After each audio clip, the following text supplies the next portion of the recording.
Hello students, welcome back. Today we are going to talk some more detail of the communication process, going deeper into what it means and what are the most important things to handle this process. We'll also look at barriers to communications and how to overcome them. What is the communication process as we go about in its basic form? There is always a sender. This sender uses his or her mind to encode what thoughts have come to the mind and what communication will come out through written or verbal form. After the encoding, there is a receiver of this information. The receiver hears it or reads it and decodes it.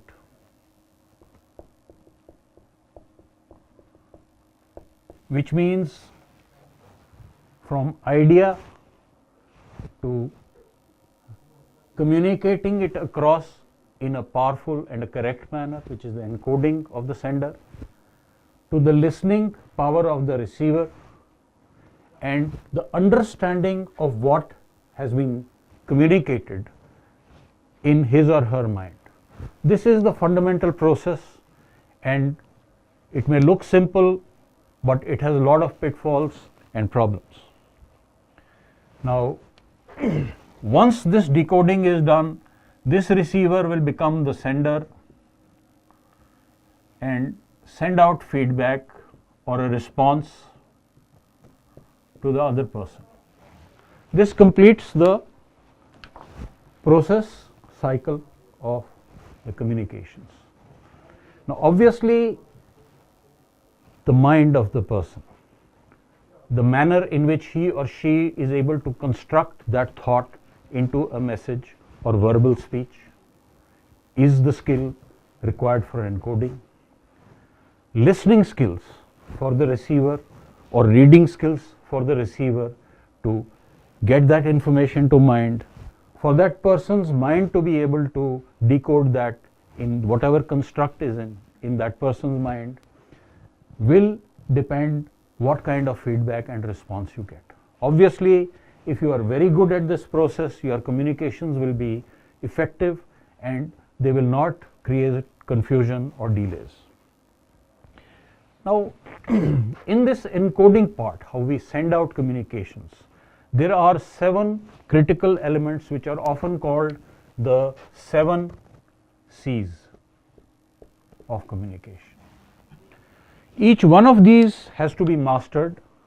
Each one of this has to be learnt, to be applied in a proper manner, to be able to encode and give out the communicated message in a good form. I will discuss these points, but let me list them out. Conciseness, clarity, consideration, courtesy, completeness, correctness. These are the elements which and the concreteness. Okay, concreteness.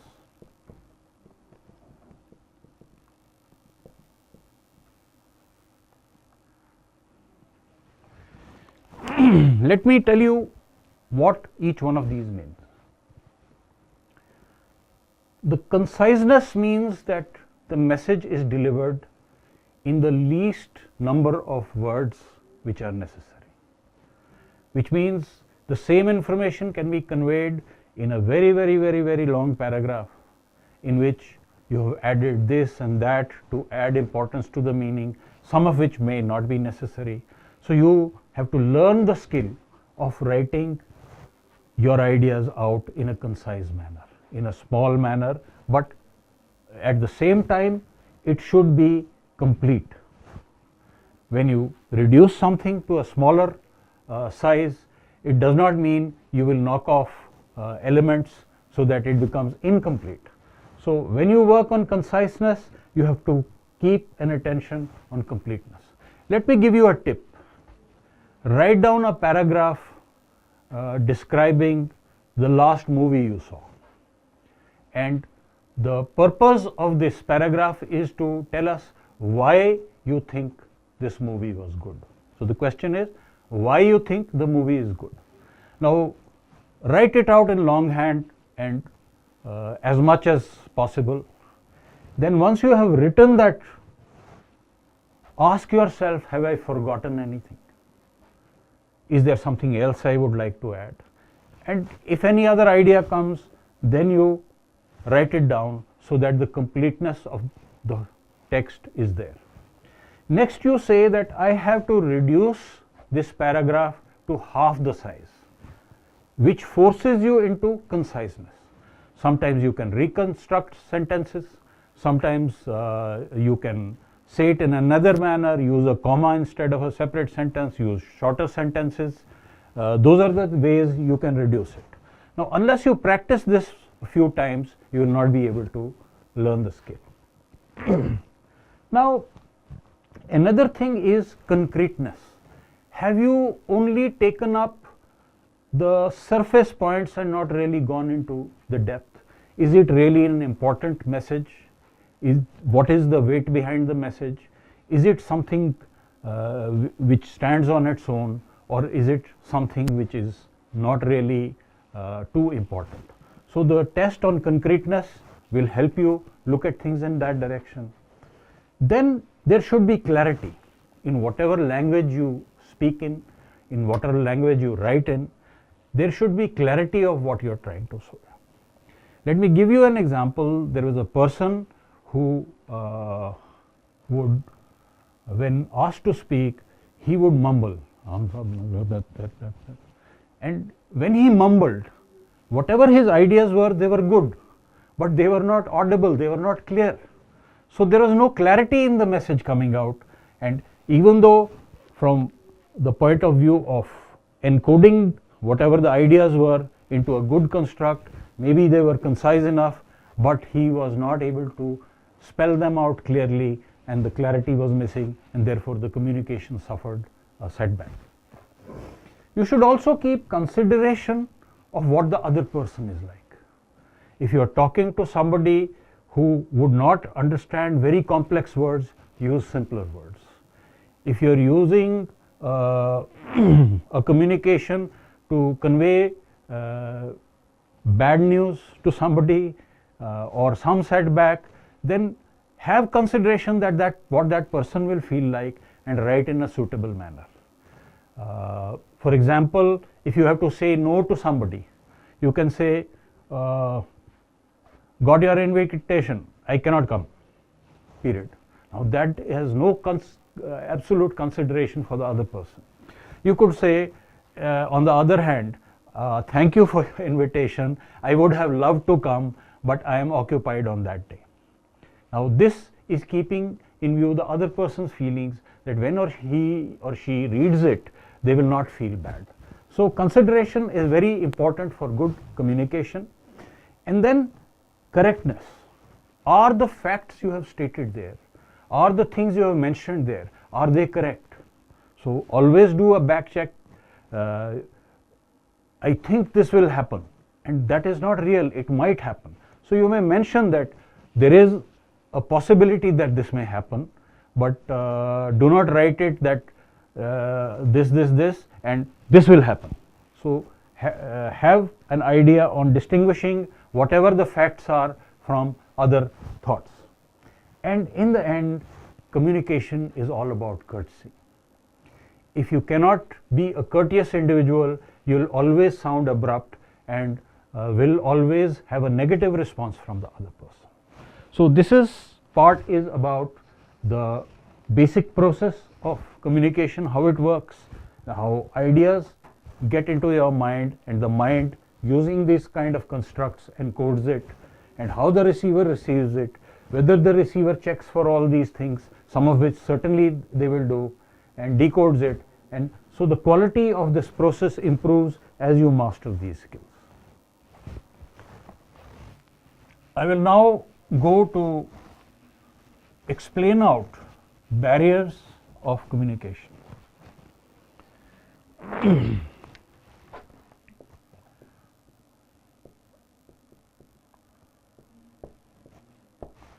These may arise out of personal issues of a person or psychological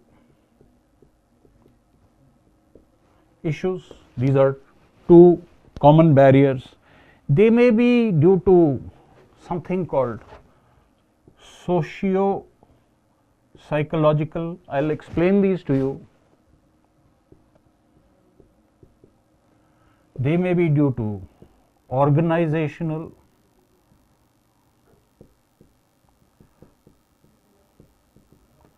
aspects. Now, these barriers could also be in terms of language, for example, semantic. Let me explain these to you. Some people do not listen. Somebody is talking and they're waiting to jump in and say their word, and they don't really hear what the other person is saying. Now, this is a barrier for effective communication. Remember, we discussed that communication is an exchange. It is not a one-way traffic. So, if a person does not listen, interrupts often, then it is a personal barrier. Sometimes it could be a psychological barrier that you feel that if you talk to somebody, he might get hurt and you end up not talking. So, it is your mind, your psychology at play at that point of time. The third is socio-psychological, which means in a particular society there are certain behaviors which are accepted, there are certain behaviors which are not accepted. Now, the fourth one is organizational. There may be a work environment you work in where there is free and open communication. The boss may address you by the first name and you are expected to address him by the first name. So, in that kind of organizational setup, a different set of behaviors and communication processes will work. However, there may be certain organizations, for example, take the Army or the Air Force, where you have to salute with sir and you have to give a salute every time and you have to be in proper order. So, organization, what is the organization culture, how it operates also becomes a barrier. Now, this is about barriers in general, but how to overcome barriers which come up in your life for the communication process. Let me throw some light on that.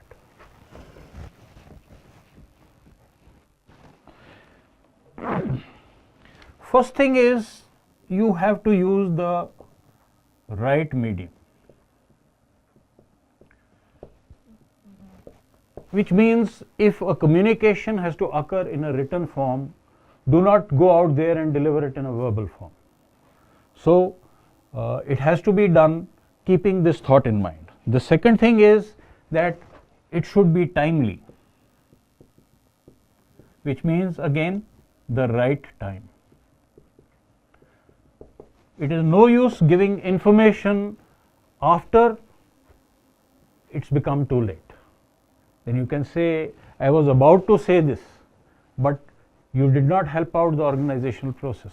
However, if you could have said it earlier, it may have cautioned somebody not to do something or to do something else and helped out the organizational performance. The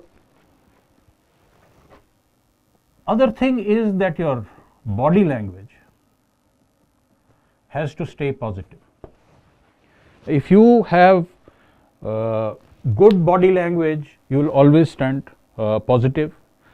One of the best tips is that you must listen more.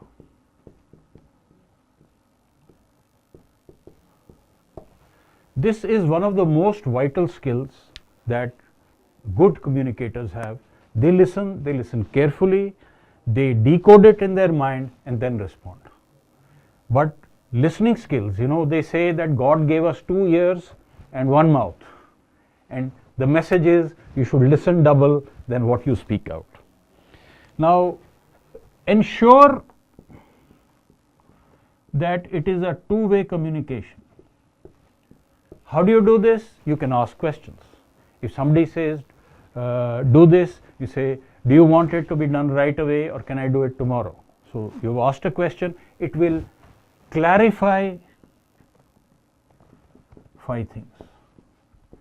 This again is a very important mechanism professionals use to have effective communications. Lastly, do not forget to seek feedback from your colleagues or your boss, because once the feedback is given, listen to it in a positive manner and a positive frame of mind, and think of what you can change to improve that. It is, after all, such feedback for your self-improvement. At the time you hear it, do not become reactive, do not get into justifying what you did, just listen. And from that listening, decode out what needs to change in you to become a better communicator. Finally, it is a very good idea to do a SWOT analysis. What is a SWOT? SWOT is strengths, weaknesses,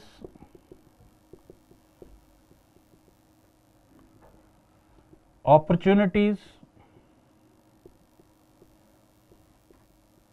and threats.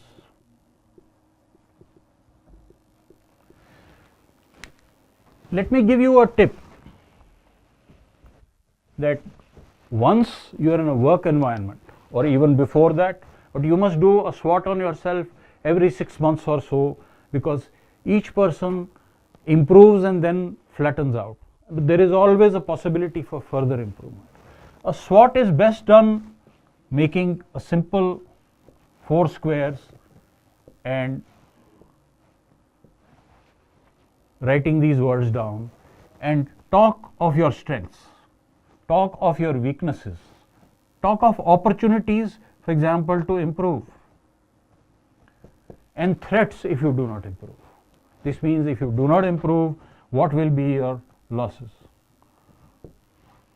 Now this kind of analysis, it's available to a professional all through his life, and for communications you must perform a SWOT analysis and become better. We will meet again in the next lectures to discuss more wonderful things about the soft skills and communications. Thank you.